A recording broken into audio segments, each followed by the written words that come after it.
You got challenges that you're going to run across. You kind of asked me about what was kind of my best, I guess, some of my best times in right. Well, the first thing is just same thing. The thing about the NFL, you meet some guys that you probably never would have met from all over the country.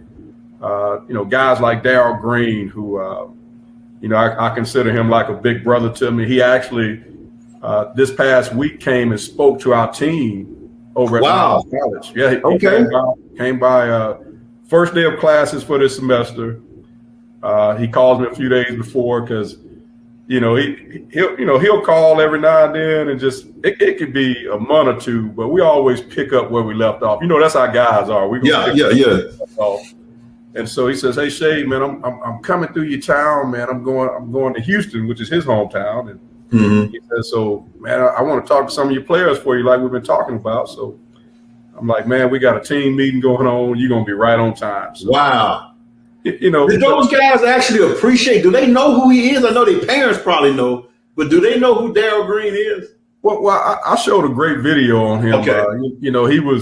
I showed a video, that talked about him being, one of the top 100 players to ever play.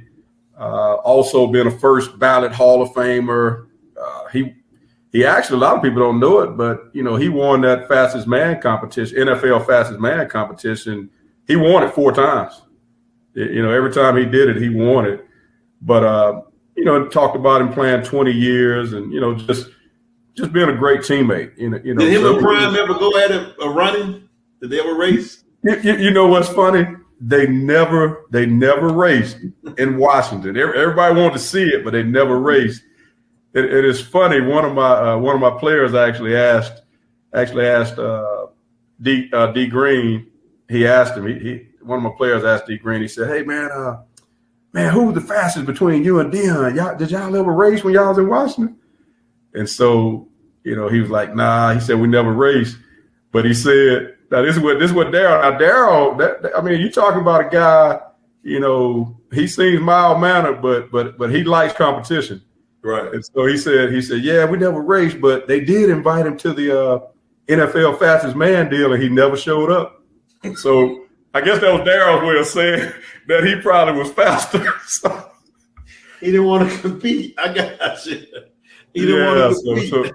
But you never know. He might have been playing baseball too. Cause that was the thing about Prime, man. Talking to him back then. A lot of people saw the glitz and glamour. I don't think people realized how hard he worked. Like I remember having a conversation with him, and we were talking about just going. I said, man, I said one day, I said, man, where all have you been? In the world or whatever. And he's like, he said, really, man, I haven't. He's like, he hadn't been a lot of places. And I said, man, come on, man. He's like, nah. He said because. He said, doing the football and baseball thing, he just said he would go right from football to baseball. So he didn't have a lot of free time to travel and stuff.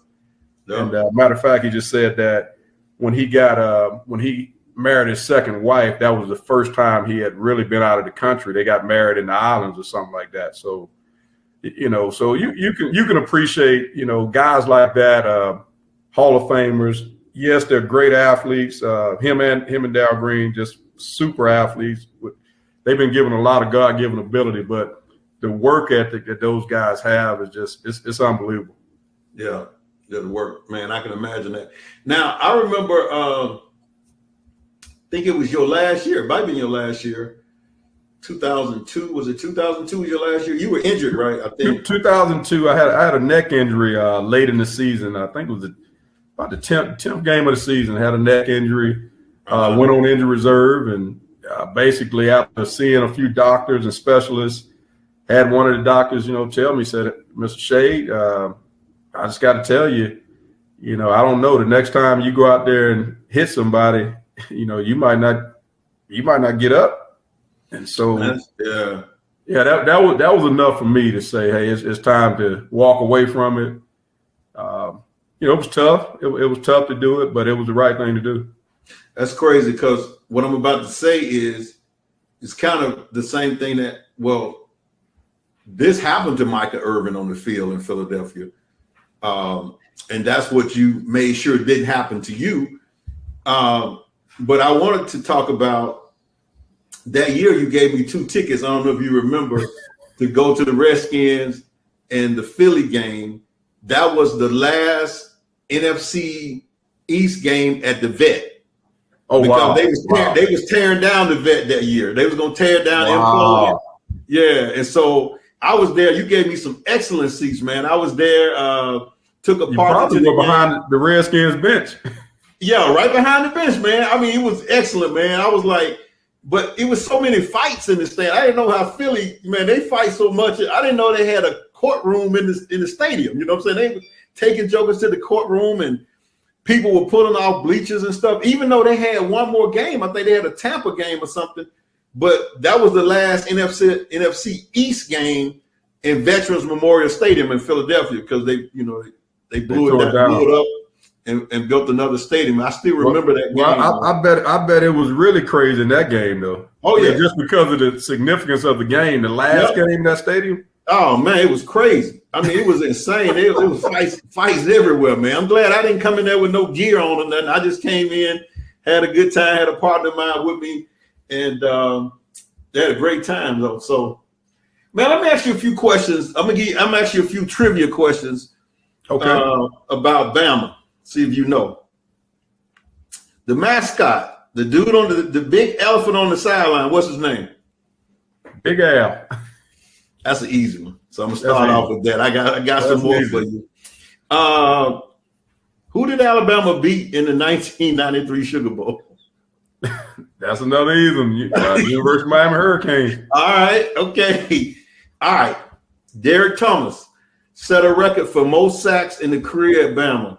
How many sacks did he get in a career at Bama? He set the record. Man, that's a tough one. I knew the season one was like 20 something, wasn't it? For a season? I don't know. I just got the answer for the whole career at Bama. All right, you got to give me the answer on that. 52. 52. That was the record. Yeah. How many? 52. Wow. 52 sacks in 4 years. The single season one was like. You got challenges that you're going to run across. Make sure you subscribe and also hit the all button. You know, that's the little bell for all the new content that will be coming out. Thank you.